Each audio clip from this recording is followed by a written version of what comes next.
Picking up shortly after the series' first season, Invincible returns with a truncated Part 1 that was split for creative reasons, but ought to have been allowed to play out to its full conclusion.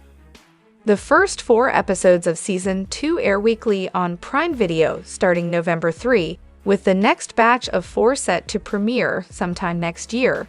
And while the continuing adventures of Invincible Mark Grayson feature occasional emotional heft, they can't help but feel scattered in their construction. Still, the strengths of these episodes rival the gut-churning anvil that was dropped on us in last season's finale, which saw the half-human, half-Viltrumite hero Mark used as a battering ram to kill civilians before being beaten to a pulp by his turncoat alien father, the ruthless Nolan Omni-Man. With Omni-Man having fled the planet, Mark and his mother Debbie are left to deal with the ensuing emotional crater.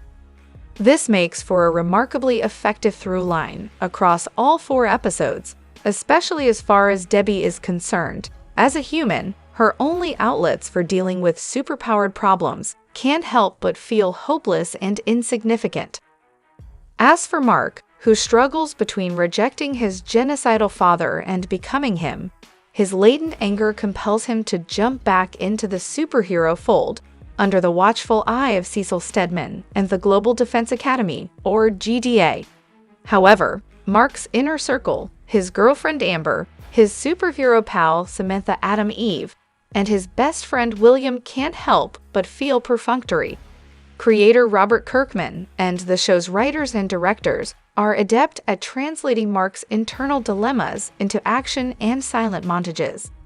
But they often feel the need to repeat themselves by depicting entire conversations between Mark and the supporting cast that only serve to vocalize themes that were already expressed elsewhere.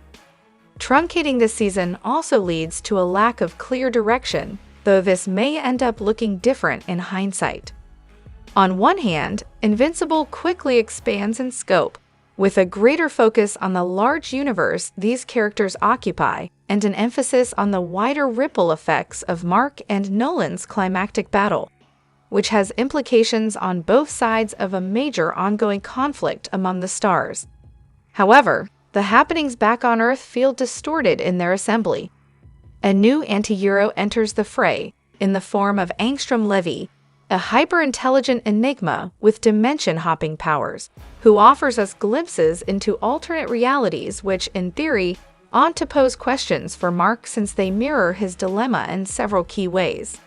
However, this multiverse concept is something few other characters interact with, if they're made aware of it at all. Its usefulness in the comics is crystal clear, and it appears the show might eventually head in a similar direction.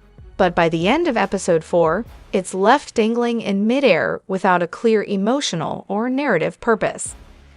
Other major developments draw straight from the comics in deeply affecting ways, from the larger extraterrestrial goings-on to the question of what became of Omni-Man after he fled from Earth.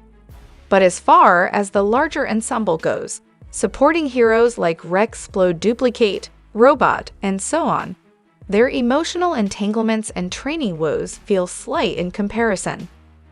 Their subplots arise only a handful of times per episode, even if that, before disappearing for lengthy stretches.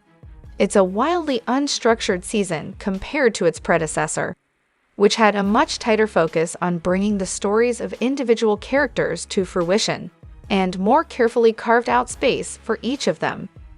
What remains intact is the penchant for gore, and this time, it's rarely presented with the tonal disconnect of Season 1's initial episodes.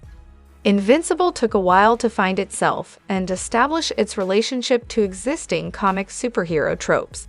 And though its send-ups of existing Marvel and DC characters still feel a tad malformed, all the things Invincible wants to convince you it isn't. The show is much more sure-footed about what it is, with emotional pivots that play out at the extremes of silence and uninhibited anguish, and are all made to feel part of the same fabric. It also helps that the performances are markedly improved pretty much across the board. The actors in the cast who are more accustomed to live-action sound more comfortable with expressing themselves through voice alone, especially Steven Yeun. Apart from Mark and Debbie's festering grief explaining the overarching plot of Season 2 Part 1, as anything but a setup for a clearer through line in the next batch of episodes is damn near impossible. However, its emotional high points, usually through wordless montage, make it a worthwhile continuation, even though the show is yet to fully return to form.